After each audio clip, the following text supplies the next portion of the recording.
Mon frère s'est moqué de moi pendant le dîner. Grosse, laide, et agissant toujours comme si tu avais ta place ici. Perds du poids avant mon mariage, ou ne viens pas du tout. Personne ne m'a défendu. Je n'ai pas discuté. Je me suis simplement levé et j'ai disparu de leur vie. 2 mois plus tard, j'ai franchi les portes de la salle de réception. Et soudain, plus personne ne riait. Parce que je m'appelle Avery Collins. J'ai 29 ans et pendant la majeure partie de ma vie, j'ai cru que le silence était le prix à payer pour rester dans une famille qui ne m'a jamais vraiment vu. Cette nuit-là, j'ai appris que le silence pouvait aussi être le moment où une personne part enfin. C'est arrivé au dîner, au milieu d'un restaurant bondé, avec le cliquetis de l'argenterie, les verres qui brillaient, et tout le monde faisant semblant que nous étions une famille normale et heureuse. Puis mon frère s'est adossé à sa chaise, m'a regardé de la tête aux pieds comme si j'étais quelque chose de gênant, traîné de la pluie, et s'est moqué.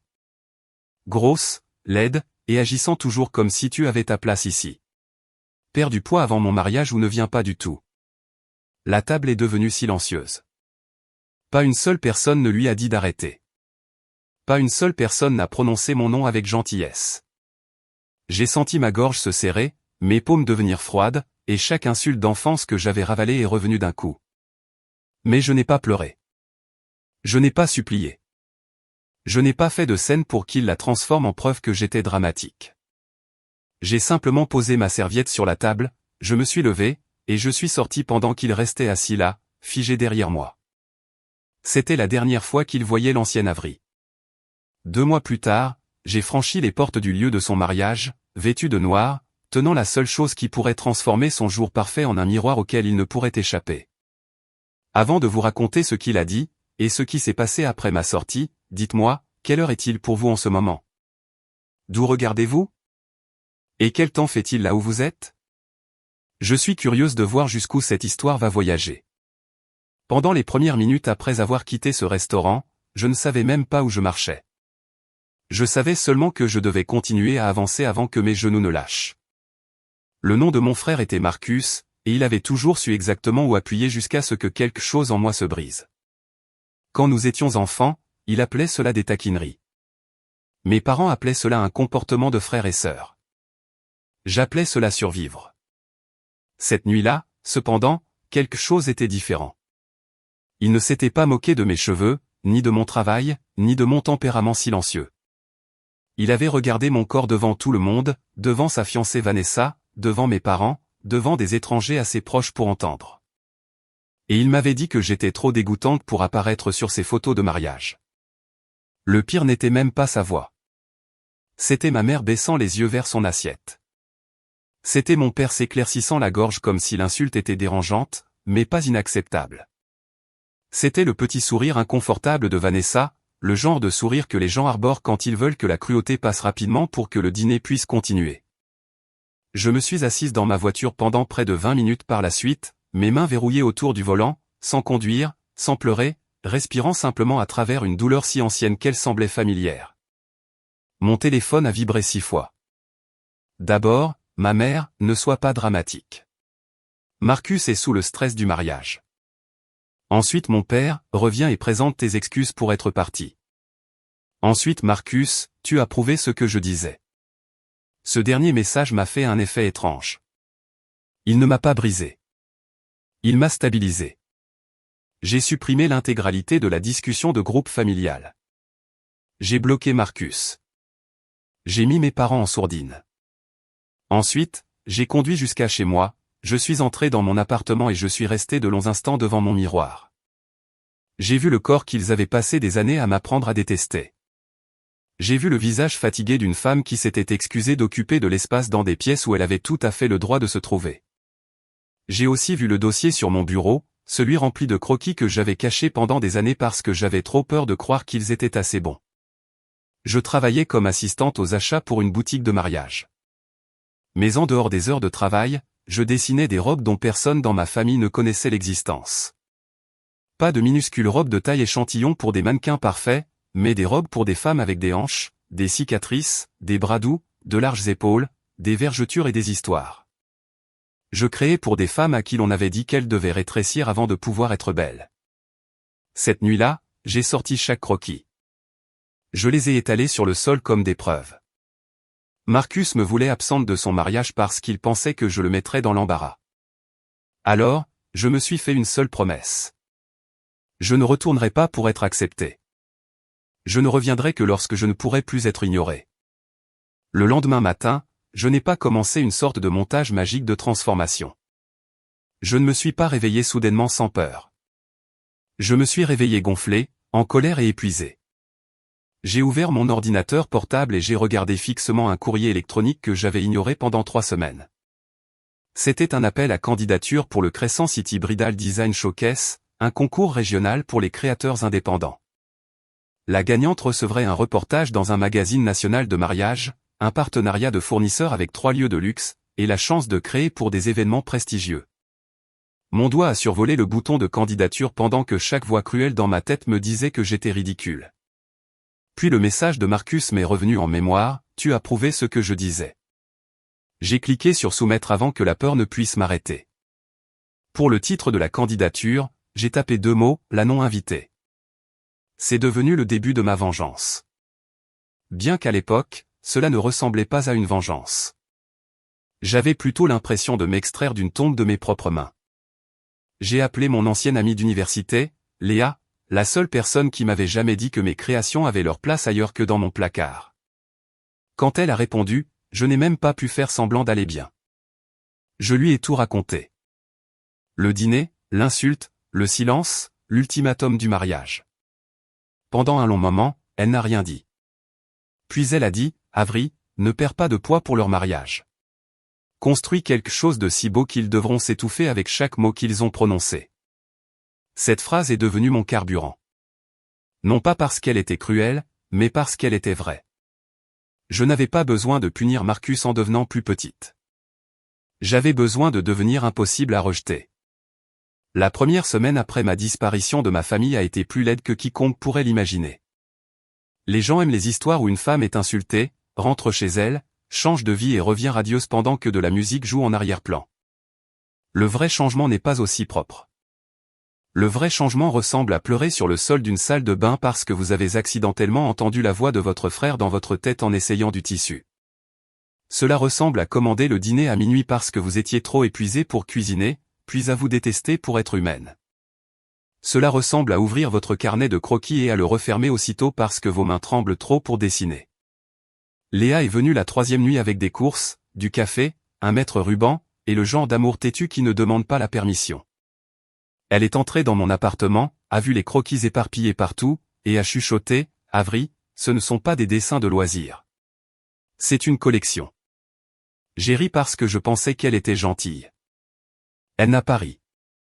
Elle a ramassé un croquis, une robe en satin structurée avec un corset drapé conçu pour une taille plus forte, et a dit, « Celle-ci ressemble à une armure. » Puis elle en a ramassé un autre, une robe douce couleur champagne avec des manches détachables, et a dit, « Celle-ci ressemble au pardon, mais pas le genre bon marché. » Pour la première fois depuis des jours, j'ai souri. Nous avons nommé chaque pièce de la collection d'après quelque chose dont on m'avait fait honte. La grosse fille, la femme de trop, le silence du dîner, la place à la table, le corps qu'ils ont moqué, et enfin, la non-invitée. Chaque nom faisait mal, mais chaque nom reprenait aussi le pouvoir. Le problème était l'argent. Le tissu coûtait cher. Les frais d'inscription coûtaient cher. Les photos professionnelles coûtaient cher. J'avais des économies, mais pas assez pour construire une collection complète digne d'une exposition. J'ai donc vendu de vieux bijoux, pris des heures supplémentaires à la boutique, et accepté de petits travaux de retouche pour des mariés qui avaient besoin de quelqu'un d'assez patient pour comprendre que les essayages étaient émotionnels, et pas seulement techniques. Certaines nuits, je cousais jusqu'à 3h00 du matin, le dos endolori, les doigts meurtris, le sol de mon appartement couvert de fils. Les pires nuits, j'ai failli abandonner. Un soir, après qu'une fermeture éclair s'est cassée sur la robe la plus difficile, j'ai jeté le tissu à travers la pièce et j'ai crié dans un oreiller jusqu'à ce que ma gorge me brûle. Léa m'a trouvé comme ça, assise entre des bobines de fil cassées et la honte. Elle ne m'a pas fait de discours. Elle s'est simplement assise à côté de moi et a joué le message vocal que Marcus avait envoyé 2 jours après le dîner depuis un numéro inconnu. Je l'avais sauvegardé au lieu de le supprimer. Sa voix a rempli la pièce, suffisante et négligente. « Tu peux te cacher autant que tu veux, Avery. Ne te pointe juste pas à mon mariage en ayant l'air d'une invitation par pitié. J'ai fixé la robe à moitié terminée sur le sol. Puis je me suis levé, je l'ai ramassée et j'ai réparé la fermeture éclair à la main. Cette robe est devenue la pièce la plus forte de la collection. À peu près à la même époque, ma mère a commencé à envoyer des courriers électroniques parce qu'elle ne pouvait pas me joindre par téléphone. Le premier disait que je faisais du mal à la famille. Le deuxième disait que Marcus ne le pensait pas.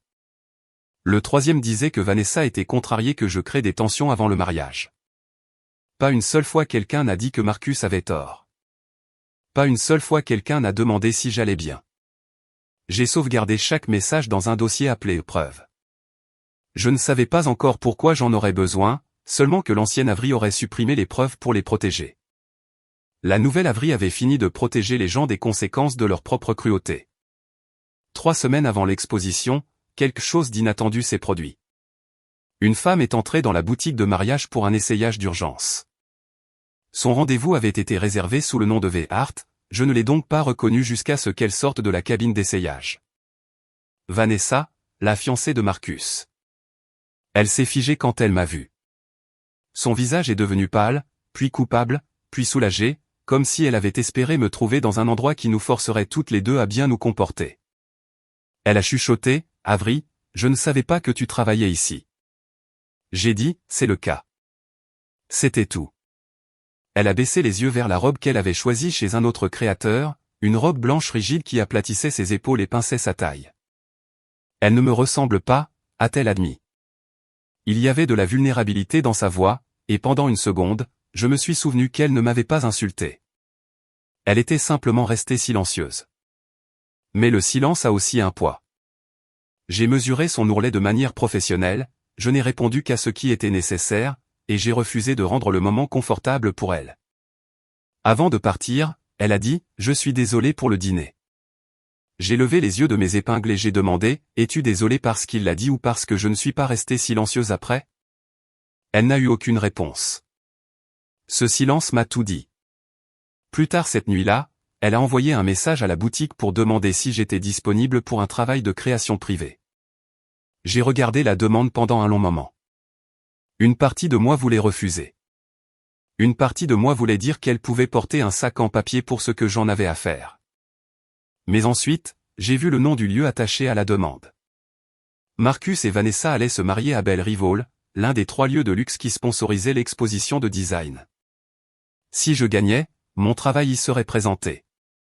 Si j'acceptais la demande privée de Vanessa par l'intermédiaire de la boutique, mes créations pourraient entrer dans le mariage de Marcus avant même que je ne le fasse. Alors, j'ai répondu par une seule phrase. Envoyez votre tableau d'inspiration, vos mensurations et votre date limite. Ce n'était pas de la faiblesse. C'était de la stratégie. Le mois précédent le mariage est devenu une guerre menée à coups de soie, de privation de sommeil et de maîtrise de soi. Le jour, je travaillais à la boutique et traitais Vanessa comme n'importe quelle autre cliente. La nuit, je construisais ma collection d'expositions avec Léa. Vanessa est venue au studio 2 fois pour des essayages.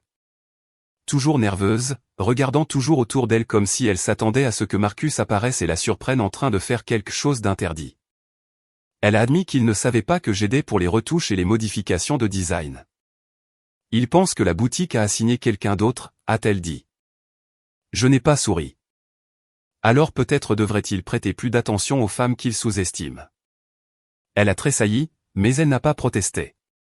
Sa robe de mariée originale avait coûté cher, mais elle était sans vie. J'ai redessiné le corsage, adouci la jupe, ajouté un travail de perles le long du décolleté et créé une surjupe détachable pour la réception. Le résultat final était élégant, puissant et lui correspondait totalement. Je détestais être doué pour la faire se sentir belle alors que son futur mari avait essayé de me faire disparaître. Mais je savais aussi quelque chose que Marcus ignorait. La beauté n'est pas une ressource limitée. Sa cruauté ne pouvait pas me rendre moins talentueuse. L'exposition est arrivée 2 semaines avant le mariage.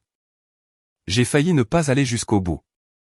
Dans les coulisses, entouré de créateurs qui semblaient plus raffinés, plus riches, plus minces et mieux connectés, j'ai senti chaque ancienne insécurité s'élever comme de la fumée. Mes mannequins n'étaient pas des filles de podium typiques. C'étaient des amis, des clientes et des femmes que Léa avait trouvées par le biais de groupes locaux. Une mère de 3 enfants avec une cicatrice de césarienne qu'elle avait l'habitude de cacher. Une grande femme aux épaules larges à qui l'on avait dit qu'elle avait l'air trop masculine pour des vêtements de mariée. Une enseignante de grande taille qui a pleuré la première fois qu'elle s'est vue dans la place à la table.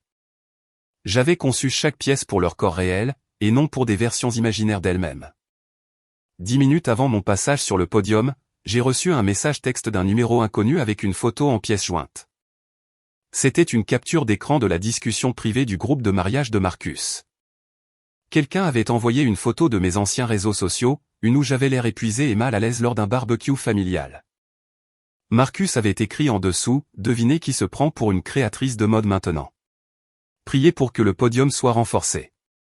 Plusieurs émoticônes rieuses ont suivi. Pendant une seconde, ma vision s'est troublée. Léa m'a arraché le téléphone des mains et a dit, ne laisse pas un petit homme rétrécir ton moment. Je voulais la croire, mais mon corps se souvenait de chaque pièce où Marcus avait entraîné les gens à se moquer de moi. Puis le présentateur a appelé ma collection. J'ai reculé dans l'ombre des coulisses, j'ai regardé le premier mannequin sortir dans la grosse fille, et j'ai entendu la salle devenir silencieuse. Pas un silence ennuyé, pas un silence confus. Un silence captivé. La robe bougeait comme une confiance liquide. Le mannequin suivant a suivi dans le silence du dîner, une création ivoire profond avec un haut col structuré et une surjupe fendue qui s'ouvrait comme un secret enfin révélé. Puis est venu le corps qu'ils ont moqué. Ajusté, dramatique, sans complexe. Les applaudissements ont grandi à chaque tenue. Au moment où le dernier mannequin est apparu dans la non-invitée, la salle était debout. J'étais censé sortir à la fin, sourire, faire signe de la main et partir. Au lieu de cela, quand le présentateur a prononcé mon nom, je me suis avancé sur le podium vêtu d'un costume noir sur mesure que j'avais fabriqué avec des restes de tissu. Il épousait chaque courbe que Marcus avait moquée. Il ne me cachait pas. Il me mettait en valeur. Sous les lumières, j'ai vu Vanessa dans le public. J'ai vu mes parents à côté d'elle, choqués, raides. Et puis j'ai vu Marcus, la bouche légèrement ouverte, aucune blague prête, aucun sourire narquois assez fort pour survivre aux applaudissements. Les juges ont salué la collection pour sa clarté émotionnelle, sa structure inclusive et son potentiel commercial. Un juge a déclaré, ce ne sont pas seulement des vêtements de mariée. C'est une correction. J'ai remporté la première place. Les appareils photo ont crépité. Un éditeur de magazine a demandé une entrevue. Le directeur des événements de Belle Rivole s'est approché de moi avec un contrat de partenariat de fournisseur et m'a dit qu'il voulait que mes créations soient présentées dans une prochaine séance photo éditoriale. Marcus a essayé de partir avant que je ne puisse le croiser. Je ne l'ai pas arrêté. Je n'en avais pas besoin. Une femme près de lui m'a pointé du doigt et a demandé à Vanessa, n'est-ce pas la sœur de votre fiancé? Elle est incroyable. Vanessa n'a rien dit. Marcus est devenu rouge. Ma mère avait l'air de vouloir me revendiquer maintenant que des étrangers m'avaient approuvé. Mon père avait l'air embarrassé, mais pas assez pour s'excuser. J'ai souri au photographe et j'ai répondu aux questions sur la collection. Quand l'un d'eux a demandé ce qui avait inspiré le titre La non-invitée, j'ai dit, c'est né du moment où j'ai réalisé que l'exclusion pouvait être une porte ouverte. Cette citation a été publiée en ligne le lendemain matin. À l'heure du déjeuner, Marcus l'avait vu partout. Il a appelé d'un autre numéro inconnu. J'ai laissé aller sur la messagerie vocale. Son message était court, tendu et furieux. Ne fais pas tourner mon mariage autour de toi. J'ai écouté une fois, puis je l'ai sauvegardé dans le dossier preuve parce Marcus ne comprenait toujours pas. Je ne faisais pas tourner son mariage autour de moi. Il avait fait cela au moment même où il avait essayé de m'en effacer. Après l'exposition, ma vie a changé plus vite que ma famille ne pouvait le contrôler. L'article s'est répandu sur les blogs de mariage locaux, puis sur les réseaux sociaux, puis dans le reportage en ligne d'un magazine national. Les gens ne parlaient pas seulement des robes. Ils parlaient de l'histoire derrière elles, de la cruauté devenue artisanat, de l'idée qu'une femme n'avait pas besoin de permission pour être visible. Ma boîte de réception s'est remplie de messages de femmes que je n'avais jamais rencontrées. Certaines disaient avoir pleuré en lisant les noms des robes. Certaines envoyaient des photos de robes qu'elles avaient détestées parce qu'on leur avait dit que leur corps était mauvais. Certaines écrivaient simplement « J'avais besoin de ça ». Ces messages comptaient plus que n'importe quel trophée. Mais pour Marcus, mon succès était un inconvénient. 4 jours après l'exposition, mes parents sont apparus à mon appartement sans prévenir. J'ai failli ne pas ouvrir la porte. Quand je l'ai fait, ma mère est entrée la première, les yeux parcourant les mannequins de couture, les croquis, les rouleaux de tissu et les épreuves de magazines comme si elle était entrée dans une pièce dont elle aurait dû connaître l'existence il y a des années. Mon père est resté près de la porte, mal à l'aise en présence d'épreuves. Ma mère a commencé par « Avery, c'est allé trop loin ». Pas « Félicitations ». Pas « Nous sommes fiers de toi ». Pas « Nous aurions dû te défendre ». Juste de la limitation des dégâts. Elle a dit que Marcus était stressé. Elle a dit que Vanessa pleurait. Elle a dit que les gens posaient des questions. Puis elle a prononcé la phrase qui a finalement tué le dernier espoir enfantin que je portais. Pourrais-tu s'il te plaît faire profil bas au mariage pour que ton frère puisse avoir sa journée? Je l'ai regardé pendant un long moment. Sa journée, ai-je répété. Tu veux dire le jour où il m'a dit de ne pas venir à moins que je ne change mon corps? Mon père a soupiré. Tu sais comment est Marcus. J'ai ri, pas parce que c'était drôle, mais parce que cette phrase avait été la religion familiale. Tu sais comment est Marcus. Traduction, absorber le mal pour que personne d'autre n'ait à affronter la source. Je me suis approché de mon bureau, j'ai ouvert mon ordinateur portable et j'ai affiché le dossier de messages. Les textes de Marcus, les courriers de ma mère, son message vocal, la capture d'écran de la discussion de groupe du mariage. J'ai tourné l'écran vers eux. Non, ai-je dit. Vous saviez comment était Marcus, et vous l'avez protégé. Le visage de ma mère s'est crispé. Pourquoi gardes-tu ça? Parce que pendant des années, vous m'avez tous dit que j'imaginais des choses. Ma voix n'a pas tremblé. Cela m'a surprise. Maintenant, je n'ai plus à m'en souvenir seul. La dispute qui a suivi n'a pas été bruyante au début. C'était pire. C'était de la cruauté polie déguisée en inquiétude. Mon père a dit que je mettais la famille dans l'embarras. Ma mère a dit que le succès m'avait rendue arrogante. J'ai répondu que non. L'humiliation m'avait réveillé. Puis Marcus est arrivé. Je ne l'avais pas invité, ce qui signifiait que mes parents l'avaient fait. Il a bousculé mon père pour entrer dans mon appartement comme s'il avait toujours le droit d'occuper n'importe quel espace où je me trouvais. C'est donc ça que tu voulais, a-t-il lâché. De l'attention? Il a regardé autour de lui les créations et s'est moqué. Tu as eu quelques applaudissements de pitié et maintenant tu te prends pour quelqu'un d'important. 2 mois plus tôt, cela m'aurait fait plier. Cette fois, je me suis approché du mannequin de couture qui portait la surjupe de réception de Vanessa, je l'ai recouverte d'une housse de vêtements et j'ai dit, tu te tiens dans mon studio. Parle prudemment. Ses yeux ont furtivement regardé la housse de vêtements. Qu'est-ce que c'est? Ma mère avait l'air confuse. Mon père a soudainement semblé sur le qui-vive. J'ai dit, du travail. Marcus s'est approché, mais je me suis interposé entre lui et le mannequin. Est-ce pour Vanessa, a-t-il exigé. La pièce est devenue très silencieuse. J'ai vu le moment où il a compris. Son visage est passé de la colère à la panique. Tu touches à mon mariage? J'ai répondu, ta mariée a engagé la boutique. La boutique m'a assigné. Elle a approuvé chaque changement de design. Chaque facture est signée. Chaque délai est respecté. Il s'est tourné vers nos parents. Vous entendez ça? Elle essaie de me saboter. Ce mot a refroidi quelque chose en moi. Saboter. Comme si l'excellence de ma part ne pouvait être qu'une attaque contre lui. J'ai ouvert un tiroir, j'ai sorti des copies imprimées des contrats et je les ai posés sur la table.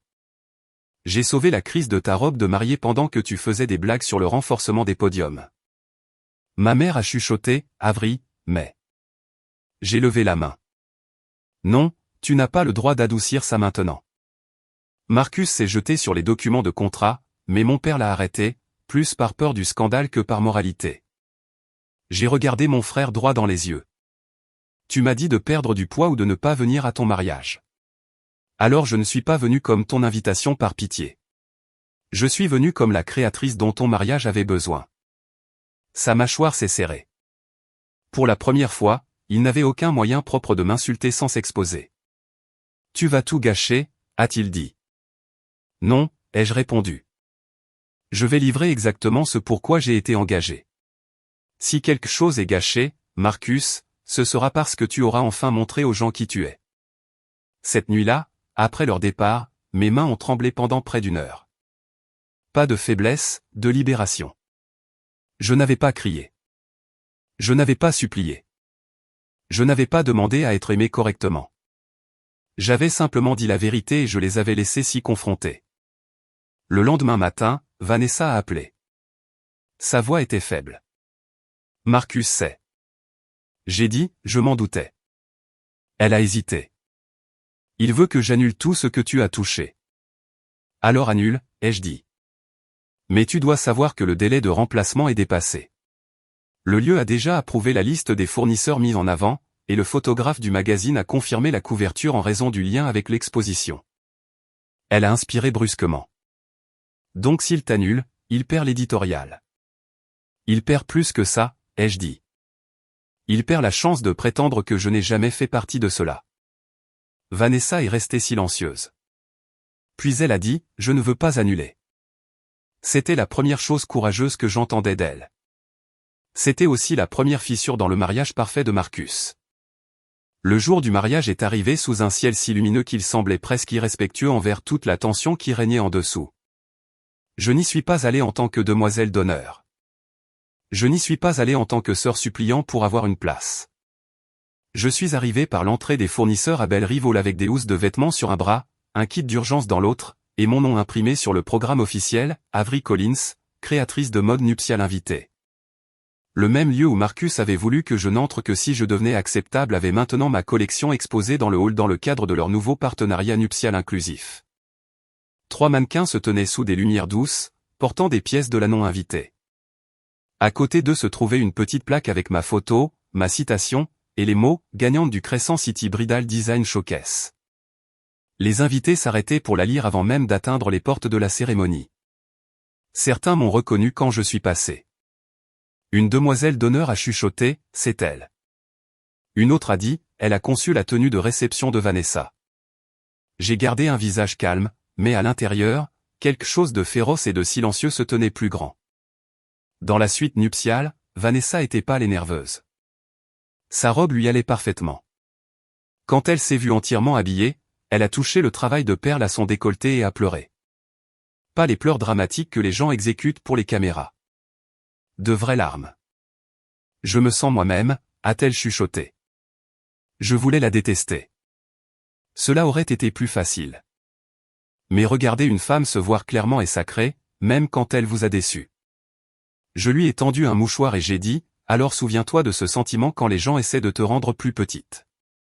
Elle m'a regardé à travers le miroir. C'est ce qu'il t'a fait? Je n'ai pas répondu. Je n'en avais pas besoin. La cérémonie a magnifiquement commencé. Marcus se tenait à l'autel en souriant comme un homme qui croyait que la présentation pouvait effacer le caractère. Il avait l'air beau, raffiné, adoré. Quand Vanessa a descendu l'allée, les invités ont halté devant la robe. Je me tenais près du fond avec l'équipe de l'événement, assez invisible pour travailler, assez visible pour compter. Les yeux de Marcus ont d'abord trouvé la robe, puis ont cherché dans la pièce jusqu'à ce qu'il me trouve. Son sourire a vacillé pendant une demi-seconde. Cette demi-seconde a suffi. La cérémonie s'est terminée sans désastre, bien que Marcus ait tenu la main de Vanessa trop fort alors qu'il remontait l'allée. Lors de la réception, le photographe du magazine s'est déplacé dans la pièce, capturant le décor, les robes, les détails du lieu et les réactions des invités. Les gens n'arrêtaient pas de complimenter la robe de Vanessa. Puis ils ont complimenté la surjupe de réception. Puis ils ont complimenté l'exposition dans le hall. Chaque compliment atterrissait sur Marcus comme une petite correction publique. Il a essayé de rediriger l'attention, riant trop fort, faisant des blagues sur le bar, le groupe, le gâteau. Mais plus les gens louaient le design, plus il devenait tendu. Pendant l'heure du cocktail, un de ses garçons d'honneur lui a tapé sur l'épaule et a dit, « Mon ami, ta sœur est sérieusement talentueuse. Pourquoi ne nous l'as-tu pas dit ?» Marcus a forcé un sourire. Elle a exagéré tout ce truc de créatrice. Le garçon d'honneur avait l'air confus. N'a-t-elle pas gagné cette exposition? J'étais assez proche pour entendre. Marcus m'a vu l'entendre. Son visage s'est durci. Plus tard, lors de l'entrée à la réception, Vanessa s'est changée pour enfiler la surjupe détachable que j'avais fabriquée. La salle a explosé lorsqu'elle est revenue. C'était spectaculaire, élégant, et exactement le genre de moment que les magazines de mariage adorent. Le photographe s'est précipité vers l'avant. Vanessa a ri, radieuse et sans défense. L'espace d'un bref instant, le mariage est devenu ce qu'il aurait dû être, la célébration de quelqu'un qui se sent beau. Puis Marcus a attrapé le microphone. Au début, j'ai pensé qu'il allait remercier tout le monde. Il a remercié les invités, le lieu, les familles, les fournisseurs. Puis ses yeux m'ont trouvé près du bord de la pièce. Et apparemment, a-t-il dit, la voix glissante de champagne et de ressentiment, nous devons aussi remercier ma sœur Avery, qui a finalement trouvé un moyen d'être le centre de l'attention au mariage de quelqu'un d'autre. La salle a changé instantanément.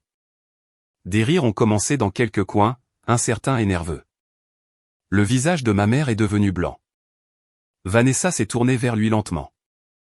Marcus a continué parce que les personnes cruelles confondent souvent le silence avec une permission. Ne vous inquiétez pas, a-t-il ajouté. Elle s'entraîne aux sorties et aux entrées dramatiques depuis des années. Ce soir, elle a juste apporté du tissu. C'était censé être le coup de grâce. L'ancienne Avery se serait figée. La nouvelle Avery a posé le kit d'urgence, a traversé la pièce et a tendu la main pour prendre le microphone. Marcus a eu un sourire narquois comme s'il m'avait piégé. « Vas-y », a-t-il dit. « Raconte à tout le monde à quel point tu as eu la vie dure. » J'ai pris le microphone. Ma voix était calme. Cela a rendu la pièce encore plus silencieuse. Il y a 2 mois au dîner, Marcus m'a dit que j'étais grosse, laide, et que je devais perdre du poids avant ce mariage ou ne pas venir du tout.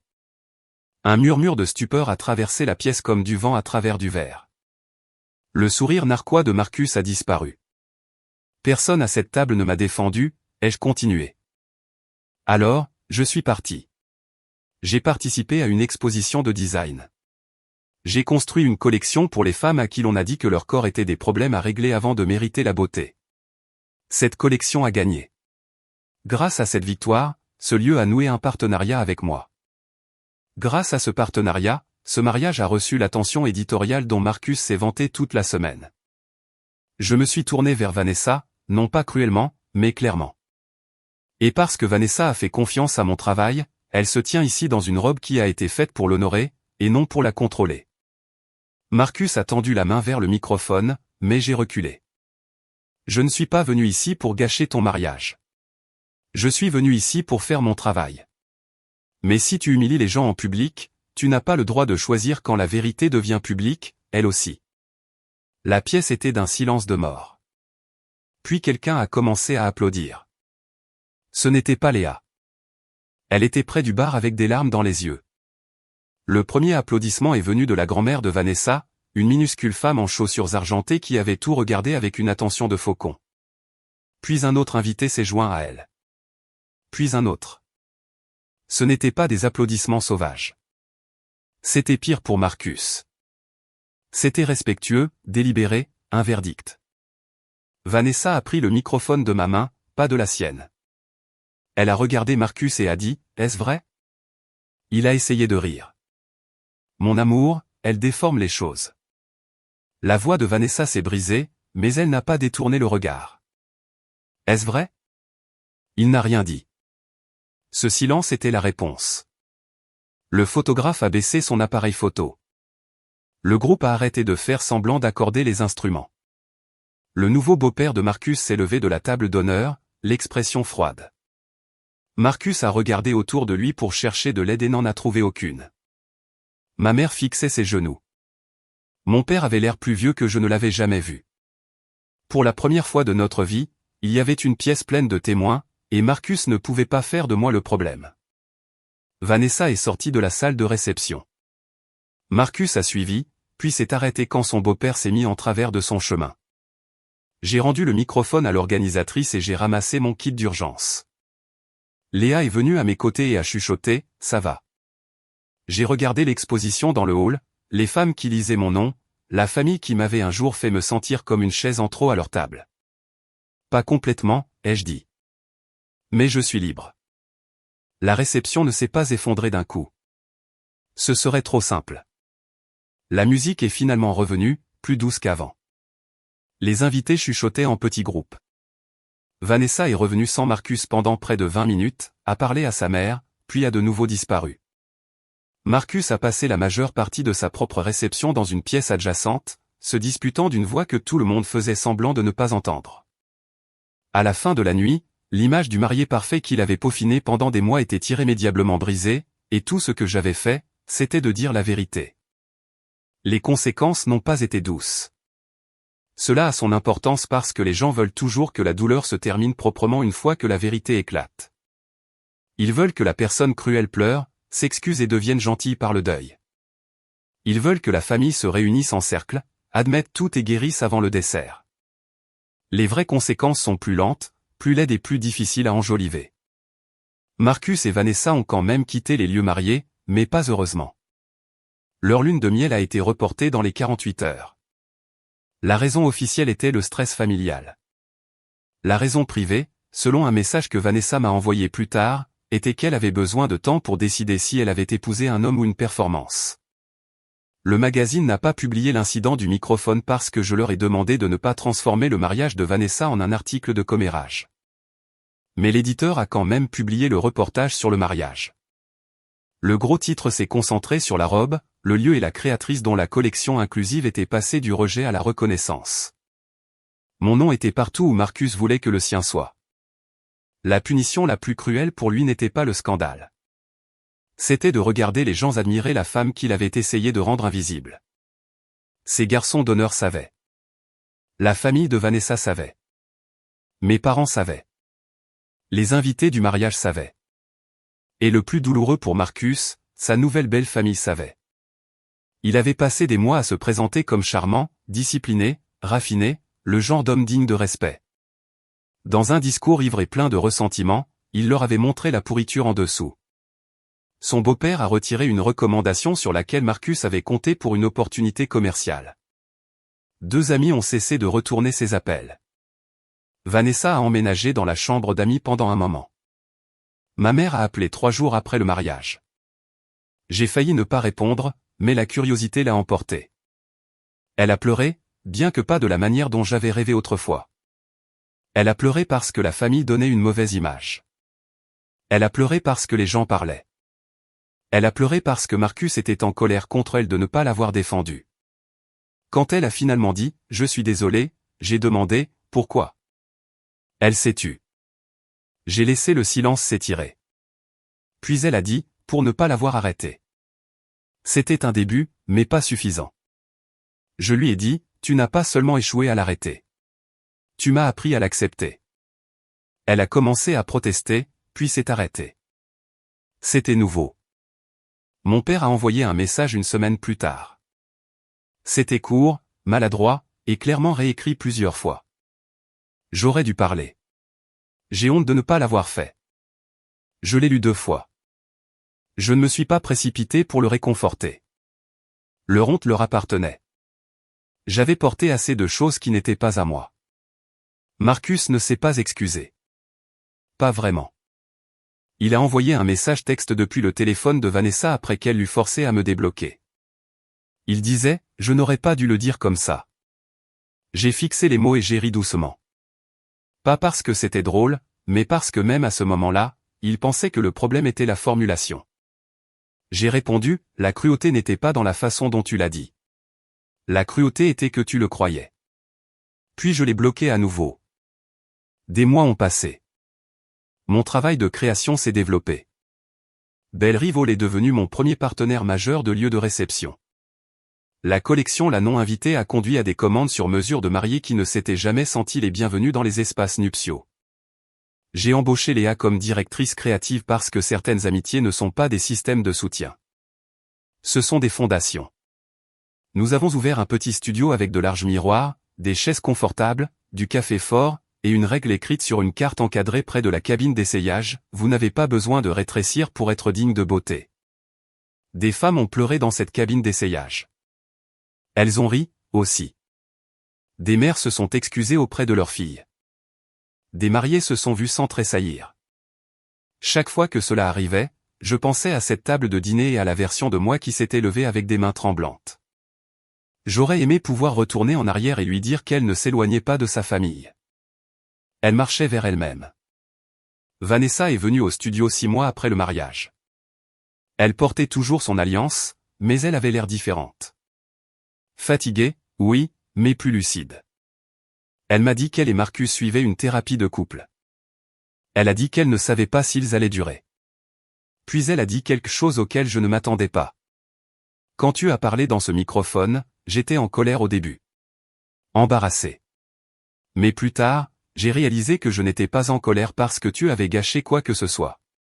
J'étais en colère parce que tu avais dit à voix haute ce que j'avais peur d'admettre. Je ne lui ai pas demandé de s'expliquer. Elle l'a fait quand même. Marcus l'avait critiqué elle aussi. Doucement d'abord, puis constamment.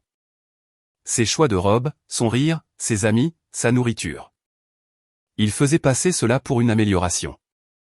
Elle avait appelé cela de l'amour parce que cela arrivait déguisé en inquiétude.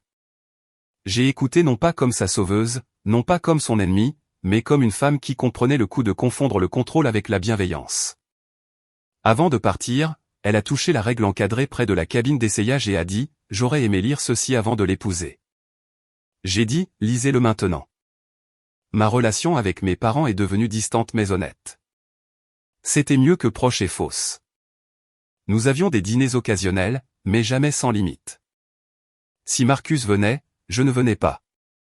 Si mon corps devenait un sujet de discussion, je partais. S'ils excusaient la cruauté par le stress, je mettais fin à la conversation. Au début, ils m'ont appelé dur. Puis ils m'ont appelé changé. Finalement, ils ont cessé de lui donner un nom et se sont adaptés. C'est ça le point avec les limites. Les gens qui ont profité de votre silence appelleront votre respect de vous-même une punition. Laissez-les faire. Marcus m'a vu une fois environ 1 an plus tard lors d'un événement de mode caritatif. Il avait l'air plus mince, plus dur, moins brillant. Je ne sais pas si la vie l'avait rendu humble ou simplement épuisé. Il s'est approché de moi près de la sortie et a dit « Tu me détestes vraiment à ce point ». Je l'ai regardé et pour la première fois je n'ai ressenti aucun besoin de le blesser en retour.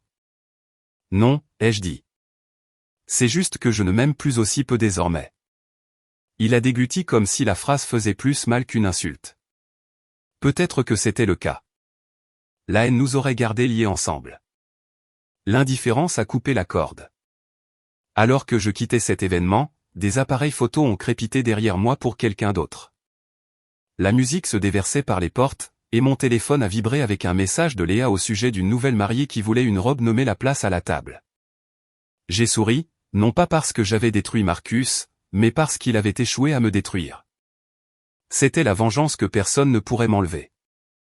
Pas la perte de poids, pas les applaudissements, pas un discours public. La vraie vengeance était de construire une vie si pleine, si honnête, et si profondément mienne que les gens qui avaient autrefois ri de ma présence devaient me regarder devenir inoubliable.